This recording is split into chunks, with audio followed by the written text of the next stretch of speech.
guerra de Israel contra o Hamas e as eleições presidenciais na Argentina pautaram o noticiário internacional desta semana. E por isso mesmo, estes serão os dois temas centrais do programa de hoje.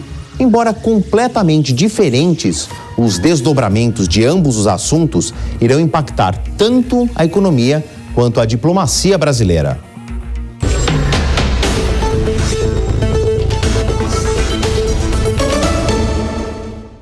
As pesquisas de opinião já previam um segundo turno na eleição presidencial da Argentina, assim como antecipavam que a disputa ficaria entre o atual ministro da Economia e o candidato que promete enxugar a máquina pública. A surpresa foi na inversão da vantagem. O peronista Sérgio Massa conseguiu mais votos do que o libertário Javier Milei. E por que os levantamentos falharam? Um fenômeno que se repete em votações pelo mundo. E não é de hoje. Sondagens entre os eleitores nem sempre traduzem o resultado da apuração. No caso do primeiro turno na Argentina, os levantamentos conseguiram prever quais os dois candidatos sobrariam na disputa, mas erraram a força com a qual chegaram na reta final da campanha. Quem ajuda a explicar a diferença entre os dados coletados pelos institutos e a realidade é Eduardo D'Alessio. Ele analisa pesquisas de intenção de voto, tanto que ele tem um instituto dedicado ao tema, o IRO. As pesquisas mostraram ser completamente incapazes de prever resultados, coisa que eu venho estudando há mais de 10 anos. O sistema de pesquisa atual é descritivo e não previsível. E com a volatilidade que existe e com as redes que seguem impactando os últimos dias da campanha, quando já não se pode fazer pesquisas eleitorais. Assim, o resultado que se apresenta é a realidade, apresenta níveis de discrepância não apenas quantitativas, como qualitativas. Ou seja, aquele que aparecia como terceiros nas primárias terminou como primeiro colocado. Ou seja, estamos no meio de uma enorme incerteza. Para os jovens, as mídias sociais são os elementos de difusão mais importantes. Eles não leem os jornais, usam o rádio para escutar música e não assistem à televisão. Estão sempre pendurados nas redes sociais, mas quando se fala sobre o nível de credibilidade, as redes sociais estão em último no mapa de calor. Ou seja, são muito difundidas e com pouca credibilidade. Este conjunto faz com que seja muito difícil prever qual será o real impacto que irão exercer na eleição. Qual vai ser o real impacto final que vão ter, certo? Javier Milei apostou muito em conteúdos que dialogassem com aplicativos populares entre os adolescentes. O candidato sabia que tinha o apoio dos jovens adultos, principalmente os homens, por conta da dificuldade de entrarem no mercado de trabalho devido à crise. Porém, a estratégia não funcionou 100%. A forte propaganda na internet serviu de munição para movimentos feministas que contra-atacaram. Entre as mensagens disseminadas, grupos que defendem políticas igualitárias destacavam promessas de Milei quanto à reversão de direitos que colocaram a Argentina em posição de vanguarda, a exemplo da legalização do aborto em dezembro de 2020. A proposta de eliminar o Ministério da Mulher e a negação de que haja disparidade salarial entre homens e mulheres pesou contra a campanha do movimento A Liberdade Avança. Agora, surpresa mesmo foi a quantidade de votos recebidas por Sérgio Massa. Poucos institutos de pesquisa previram essa virada e muitos não acreditavam que aconteceria. Afinal, estamos falando de um ministro da Economia, enquanto o país registra uma inflação anual na casa dos 130% e cuja pobreza representa 40% da população. E mesmo assim, subiu 15 pontos percentuais com relação às primárias realizadas em agosto. A explicação passa pelo chamado pacote de bondades. Diferentemente do que acontece no Brasil, a legislação eleitoral argentina não obriga um ministro a deixar o cargo para concorrer à presidência. Sérgio Massa autorizou alívios fiscais, concordou com bônus para melhorar a renda dos trabalhadores e mudou a alíquota do imposto de renda para livrar milhares de famílias de recolher a contribuição federal. O resultado foi sentido no bolso da classe trabalhadora, assim como nas urnas, como explica o cientista político argentino Sérgio Morresi. Agora é verdade que a situação econômica continua muito problemática, muito frágil. Faltam 4 semanas. A situação econômica deve se deteriorar ainda mais. Essa questão estará novamente na mesa de discussão, tendo em vista as eleições do segundo turno. Massa teve um apoio fundamental. Governadores peronistas se colocaram todos com ele. O candidato do atual governo ainda soube explorar temas como a educação pública, tradicionalmente muito apreciada pela sociedade. Massa falou em valorização do ensino, destacando que o rival, Javier Milei, chegou a mencionar a possibilidade de colocar a iniciativa privada no sistema das escolas mantidas pelo Estado. Na política, não existem amigos, existem os aliados. E os aliados mudam conforme mudam os interesses. Com um discurso agressivo contra a casta política ladra que lhe rendeu aplausos entusiasmados de seus apoiadores, Milei está agora diante do dilema de buscar alianças políticas para o segundo turno. Ele sabia que esse momento iria chegar e acusou a conservadora Patrícia Bullrich, candidata da coalizão Juntos pela Mudança, de pôr bombas em jardins da infância. Mas para consolidar uma parceria fundamental para a vitória, mudou o discurso. Bullrich, que conseguiu 24% dos votos no primeiro turno, já havia sinalizado que não se aliaria ao peronista Sérgio Massa de jeito nenhum. Isso foi ainda na noite do domingo, horas depois que a autoridade eleitoral da Argentina havia anunciado o segundo turno.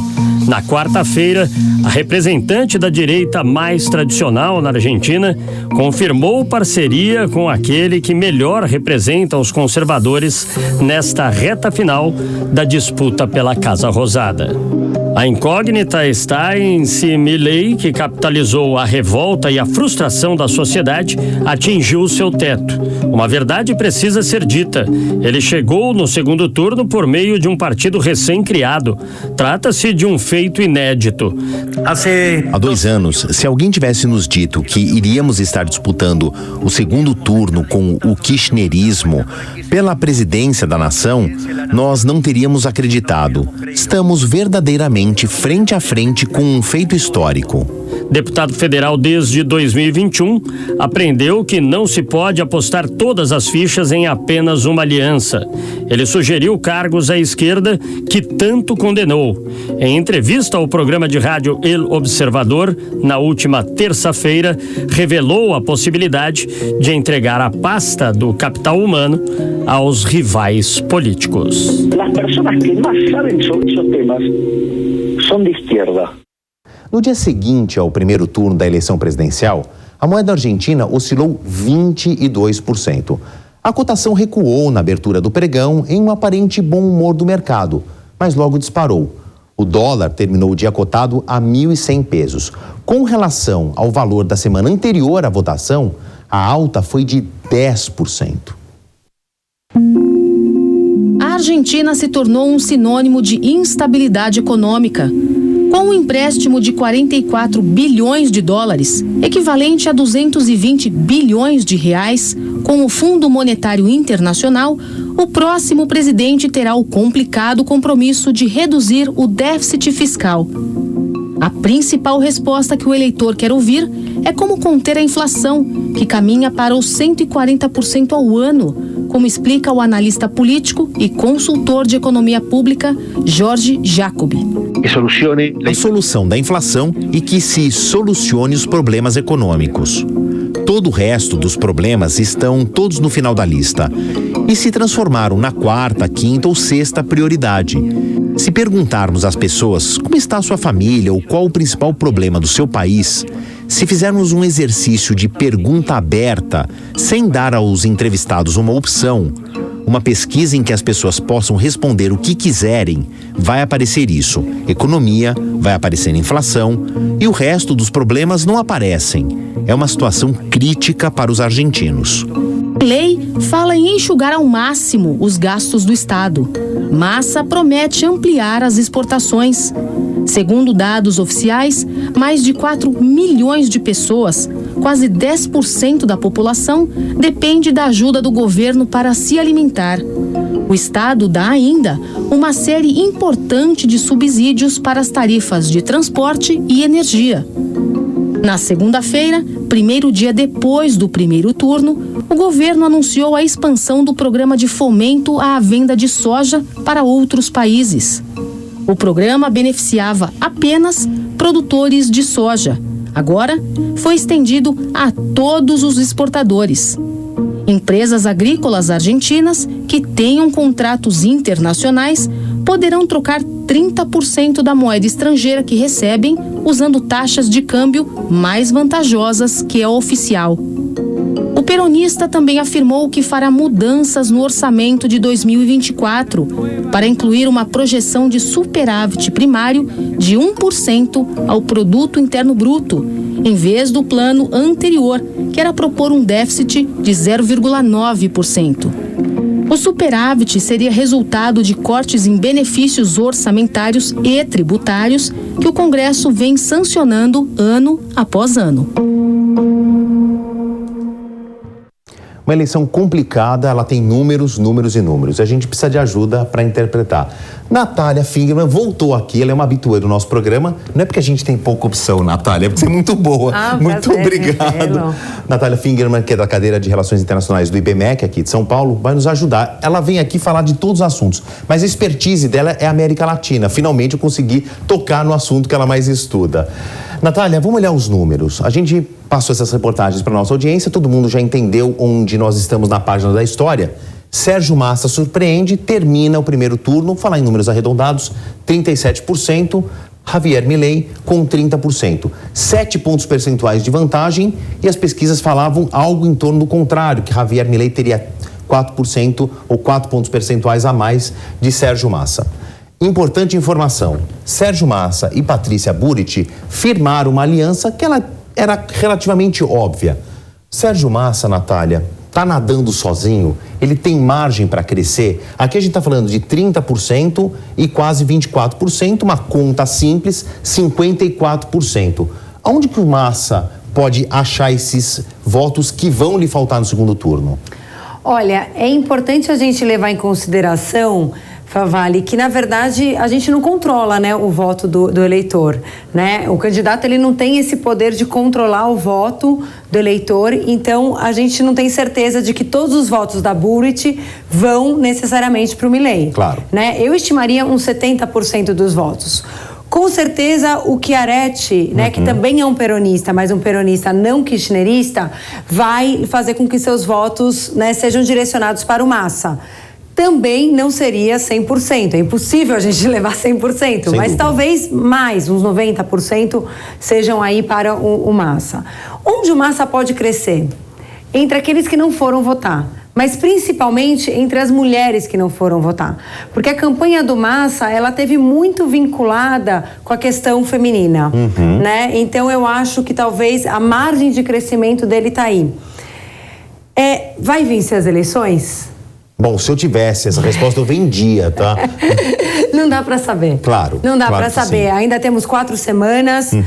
Eu acho que é uma eleição com muita competição. O fator econômico, com certeza, vai impactar no resultado. E vamos a ele, né? Pobreza, inflação, desemprego, serão 3 palavras muito repetidas agora nessas menos de 4 semanas até o segundo turno. Olha os números que eu fui atrás. Entre 2016 e 2023, nós estamos falando aí de um arco de tempo de 7 anos, menos de uma década, um salto de 30% da população que estava na pobreza em 2016 e passa a mais de 40%, são 10 pontos percentuais à frente em menos de uma década. Isso é muito grave num país que é a segunda maior economia do Cone Sul. E piora, né? Quando a gente olha para a indigência, que a gente pode chamar de miséria aqui em bom português, de 6% vai para 9%, mais do que 9%. É claro que o tema econômico vai ser fundamental, trazendo, além da pobreza, olha a inflação em 3 anos, eu não estou falando aí no arco de menos de 3 anos, né? pouco mais de 3 anos, de janeiro a setembro de 2023, de janeiro de 2020 a setembro de 2023, mais que dobra a inflação de 52,9 para 138,3, levando em consideração setembro. Quando for eleição, vai ser novembro, a gente ainda vai ter os dados de outubro, que devem passar dos 140%. E aqui, a Argentina deve muito dinheiro para o Fundo Monetário Internacional. É o país que mais deve, e se pegar todos os outros, ela deve mais que os outros juntos. Professora Natália, aquela pergunta de $1 milhão, né? Tem solução? O que o próximo presidente, a gente não sabe quem é, mas a gente sabe que vai ser o Milei ou o Massa. O que ele tem que fazer de prioridade para tirar a Argentina desse sufoco aqui? Olha, esse é um desafio muito grande, Favale, porque a gente tem, na realidade, um dos candidatos, inclusive, é o atual ministro da Economia, né? Então a pergunta que fica, o que ele não fez? Por que ele ainda não fez para essa situação estar do jeito que está, né? Ele hoje tem se apresentado como, vamos dizer, eu fui ministro da Economia do Fernandes, mas veja bem, eu não sou o Fernandes, eu sou diferente, a minha proposta é outra. Ele propõe, então, você ter somente uma taxa de câmbio, porque na Argentina a gente tem mais do que uma taxa de câmbio, então ele faz a proposta de unificar a taxa de câmbio para uma solução, para controlar um pouco essa questão da inflação, do dólar, e diminuir o déficit fiscal. A Argentina hoje arrecada menos do que gasta. Agora, para fazer isso, a fórmula é como é que eu vou fazer isso sem ter o corte de 15%, né, do PIB que o Milei propõe, né, nos gastos públicos. Então, como é que eu vou manter programas sociais, que a campanha do Massa coloca, né? E, ao mesmo tempo, fazer um corte, né, nos gastos. Vamos um outro exercício de futurologia. Porque discurso é fácil, né? Você pega um papel em branco, você escreve seu discurso, papel em branco aceita qualquer coisa. Depois você fala, o difícil é prometer. Fácil é prometer, o difícil é cumprir a promessa. O Javier Milei, ele fala muito em enxugar a máquina pública. Nós estamos falando de um país gorduroso, inchado em servidores públicos, mas que estão nessa dinâmica há décadas. Ou seja, vai haver exoneração de funcionários públicos. Os sindicatos são muito fortes, são muito aguerridos, eles historicamente são muito presentes entre a classe trabalhadora. Ele vai ter poder político, caso eleito presidente, para fazer isso?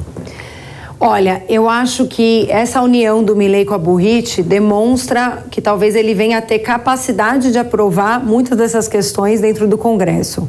Porque, né, ele conseguiu um grande número de cadeiras, né? Então ele saiu de 3 cadeiras que tinha para aproximadamente 38, se eu não me engano, né? A Burrit também tem um número significativo, hoje tem 93. Se a gente for somar Burrit e Milei, tem os 129 votos que é necessário para aprovação. Ou seja, a maioria das cadeiras. Exatamente. No Congresso, o que a professora Natália está falando, só lembrando a todo mundo, a gente fala da eleição presidencial, mas também teve metade do Congresso e 1/3 do Senado que foi renovado agora. E essa é uma situação ao qual o Massa não tem favorável, né? Ele perdeu cadeiras. Ele perdeu, né, cadeiras e hoje ele tem 109 cadeiras. Então é um número inferior ao que ele tinha, que já não era o suficiente para aprovar. Ele já tinha que negociar com os nanicos, principalmente. Agora a gente não sabe como é que vai ficar. Essa é a questão, vamos dizer assim, política. Agora, popular, é bem possível que a gente veja, né, uma movimentação contrária a essas ações. Eu acho bem provável que vai ter sindicatos, né, organizações civis que vão sim à rua, né? A Argentina tem uma cultura de ir à rua. É diferente do Brasil nesse sentido. Professora Natália Finger, muito obrigado. Desculpa cortá-la, que eu preciso seguir, porque eu prometi para os telespectadores outro assunto importante, mas a senhora assiste de camarote daqui, tá bom? Líderes do mundo inteiro se pronunciaram sobre a guerra entre Israel e o Hamas. Um deles foi o presidente dos Estados Unidos, Joe Biden, que até mesmo pediu uma quantia bilionária ao Congresso americano para ajudar o país e a Ucrânia. Desde o início do conflito entre Israel e Hamas, o presidente dos Estados Unidos, Joe Biden, tem reforçado o apoio aos israelenses, inclusive com o envio de porta-aviões. A manifestação mais recente aconteceu esta semana. Durante uma coletiva de imprensa na Casa Branca, Biden afirmou que o Estado judaico tem o direito de se defender e ressaltou que deve fazer tudo ao alcance para proteger os civis em Gaza. Segundo o Democrata, uma das razões pelas quais os militares do Hamas atacaram o sul de Israel no início de outubro foi para impedir a normalização das relações entre o país e a Arábia Saudita. O americano também alertou a região para se preparar para o que vem a seguir. Biden nega ter exigido que Israel atrasasse uma incursão terrestre na faixa de Gaza até a libertação dos reféns pelo Hamas, mas confirmou ter indicado, em conversa com o premier israelense Benjamin Netanyahu, que o país deveria retirar as pessoas de forma segura. Não há como voltar ao status quo em que nos encontrávamos no dia 6 de outubro. Isso significa garantir que o Hamas não possa continuar a aterrorizar Israel e a utilizar civis palestinos como escudos humanos. Significa também que quando esta crise acabar, terá de haver uma visão do que vem a seguir. E na nossa opinião, tem de ser uma solução de 2 estados. Significa um esforço concentrado de todas as partes. Israelenses, palestinos, parceiros regionais, líderes globais, para nos colocar no caminho da paz. Outro líder a se pronunciar sobre a guerra foi Recep Tayyip Erdogan, o presidente da Turquia, país em que a maior parte da população é muçulmana. O chefe de Estado acusou os países ocidentais de desconsiderarem as violações dos direitos humanos em Gaza porque o sangue derramado é o muçulmano. Aliás, o turco também disse que o Hamas não é uma organização terrorista, mas sim um grupo de libertação que trava uma batalha para proteger a própria terra. Os ataques de Israel a Gaza, tanto em termos daqueles que os realizam, como em termos daqueles que os apoiam, são uma situação que significa tanto homicídio como doença mental. As falas foram criticadas por Israel, que acusou Erdogan de defender o grupo. Essa semana também aconteceu o Conselho de Segurança da ONU, que discutiu a guerra. Depois que o secretário-geral das Nações Unidas, Antônio Guterres, denunciou o que chamou de violações claras do direito humanitário em Gaza, o ministro das Relações Exteriores de Israel o acusou de ser indulgente diante do terrorismo e dos assassinatos do Hamas. O embaixador do país da ONU pediu a renúncia imediata de Guterres. E durante a semana, Israel anunciou de novo que se preparava para uma incursão por terra na faixa de Gaza. A ofensiva preocupa a comunidade internacional, que teme um aumento drástico do número de vítimas. Desde a invasão do Hamas no último dia 7, o exército de Israel vem preparando um contra-ataque que promete exterminar toda a estrutura do grupo terrorista na faixa de Gaza. Descrita pelos militares como uma ampla ofensiva, a resposta promete vir através de operações aéreas, marítimas e também terrestres, em uma operação de larga escala que pode se estender por meses. Tropas israelenses, que incluem os milhares de reservistas convocados emergencialmente, têm se posicionado na região de fronteira com o território palestino. A chegada de equipamento considerado crucial para o combate também foi alvo de destaque nas últimas semanas. Oficialmente, a ofensiva faz parte da chamada segunda etapa de Israel na guerra contra o Hamas. A primeira, realizada desde o dia 7, implantou o cerco total na faixa de Gaza e a realização de ataques aéreos, que já deixaram mais de 7.000 mortos. Já nesta semana, na madrugada de quarta para quinta-feira, o exército voltou a realizar as chamadas incursões pontuais por via terrestre, intensificando a preparação para o confronto.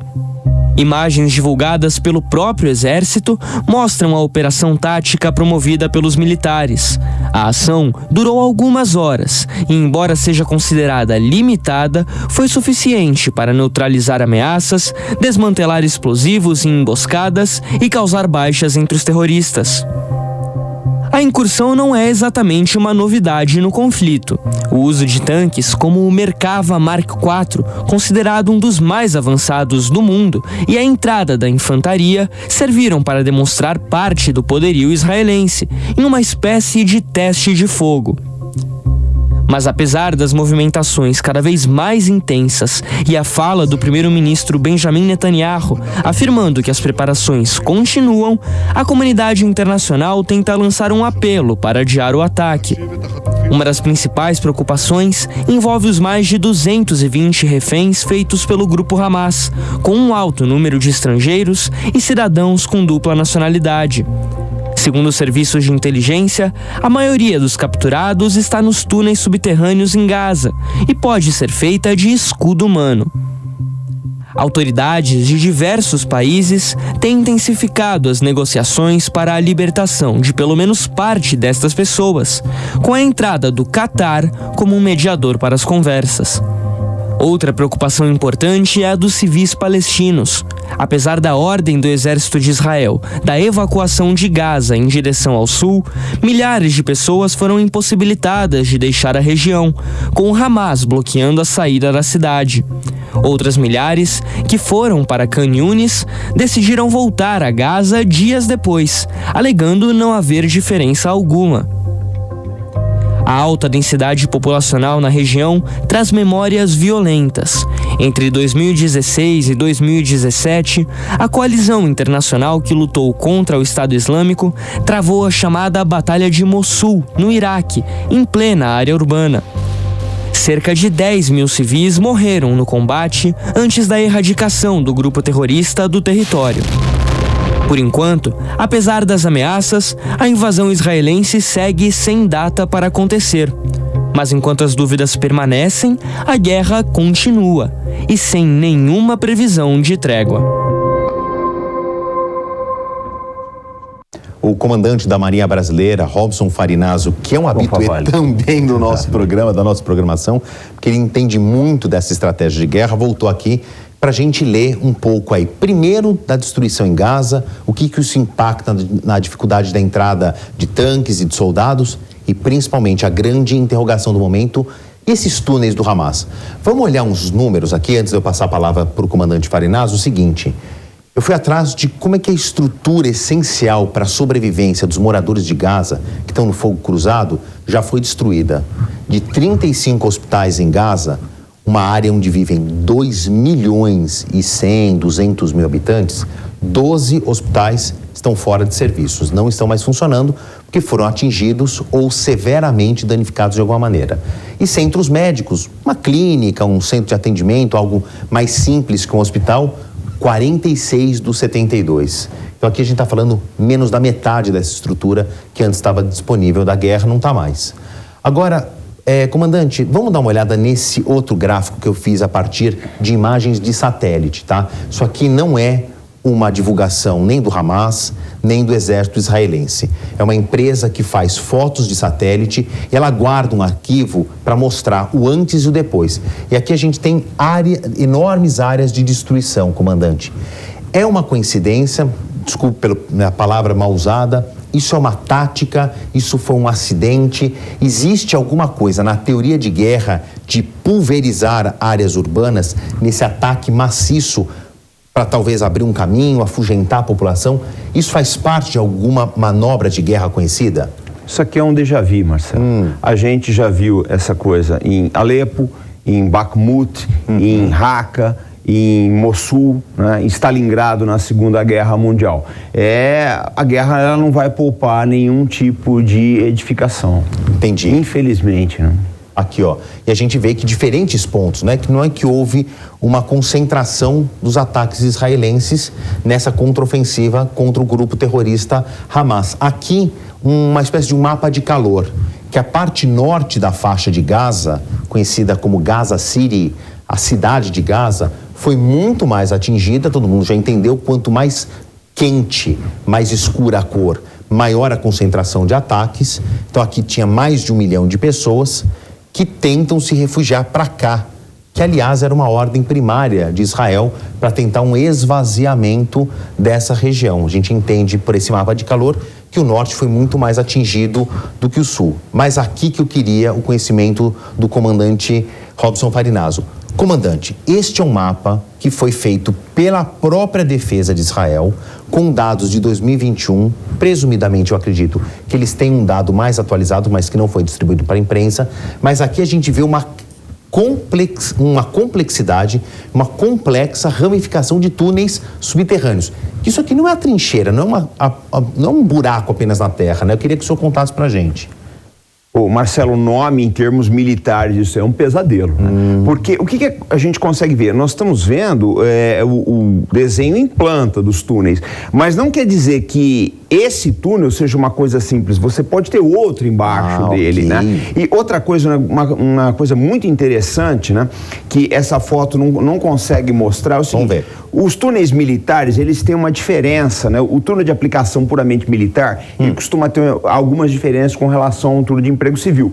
Que seria, por exemplo, nós nunca desenhamos um túnel de forma retilínea. Você faz em zigue-zague. Por quê? Para deter o blast das explosões e também quando você dá um tiro, ele vai bater numa parede. Perfeito. Você poupa aquela própria curvatura da parede, ela vai poupar o combatente que estaria mais próximo. E outra coisa que é interessante também, que você pode fazer em túneis, é deixar poças aí a intervalos mais ou menos regulares. Para quê? Quando o inimigo soltar algum tipo de gás, essa própria poça de água, pela diferença de temperatura e outras coisas aí, ela vai diminuir os efeitos, né, desejados desse gás. Agora o senhor fala de um inferno aí para a estratégia, por quê? Primeiro, aqui vamos entender que as forças de defesa de Israel tenham aqui, mas não tem riqueza de detalhes.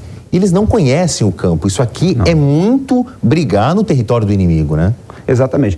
Marcelo, a verdade é que a melhor maneira de você saber o que tem aí é através de alguém entregar o serviço, uma traição, alguém que você consiga comprar, etc. Isso não é descartado essa possibilidade. Entendi. Agora a gente olhando também os túneis, eles permeiam aqui a Gaza City, né, a cidade de Gaza, outros bairros, aglomerações menores, mas o que me chama a atenção também são edificações aqui subterrâneas, outros túneis que ligam clandestinamente Gaza ao território israelense, burlando o muro de contenção entre os dois territórios. Agora, isso aqui também pode ser usado, ou muito provavelmente foi usado, como um elemento surpresa contra Israel. A princípio, talvez tivessem sido usados para contrabando, para conseguir mercadorias que chegam mais dificilmente pela superfície. Agora, isso aqui pode ser usado como um contra-ataque, comandante? Israel pode entrar por aqui ou é muito arriscado? Não, eu acho que agora eles já devem ter selado pelo menos os túneis que eles conheciam, né? Como vias de infiltração do Hamas. Mas mesmo assim o pessoal pode tentar, não é? Essa possibilidade não está afastada, não. Mas é um combate complicado, Marcelo, porque você vê que ele é estreito, né? Claro. Você não tem como infiltrar um pelotão. Alguém vai na frente, alguém vai ser a ponta, essa ponta tem uma possibilidade grande de ser vítima. Comandante, para a gente encerrar, o Merkavá, né, esse gigante aqui, esse rinoceronte de aço e ferro, é uma das joias, né, da infantaria israelense, é um tanque internacionalmente conhecido pela sua competência, pela sua força e tudo mais, mas ele serve para um combate urbano, numa estrutura de Gaza, que é tudo muito apertado? Olha, Marcelo, você tem um emprego de carros de combate em área urbana, é previsto isso, mas não é o melhor ambiente dele. O Merkavá, ele foi projetado, né, lógico, para grandes pontas de lança blindadas israelenses em campo aberto. Ele não vai ter o rendimento ideal, porque você tem muitos pontos cegos, né? Num carro de combate desse aí, você pode desabilitar as lagartas dele, e a guerra da Ucrânia agora provou que o pessoal está usando muitos drones, né, para atacar por cima no carro de combate, que é onde nunca é uma área muito protegida. Claro, né? Onde tem o piloto aqui, né? Exatamente. É menos blindado, né? A gente sempre blinda mais a frente e o belly, né? A barriga do carro de combate, por causa de minas, etc. Comandante, muito obrigado mais uma vez. Eu queria agradecer a presença dos nossos convidados, queria agradecer a tua presença como telespectador, a promessa de que a gente volta na semana que vem. Queria agradecer a todo mundo que nos ajudou e até o próximo sábado. A opinião dos nossos comentaristas não reflete necessariamente a opinião do Grupo Jovem Pan de Comunicação. Realização Jovem Pan News.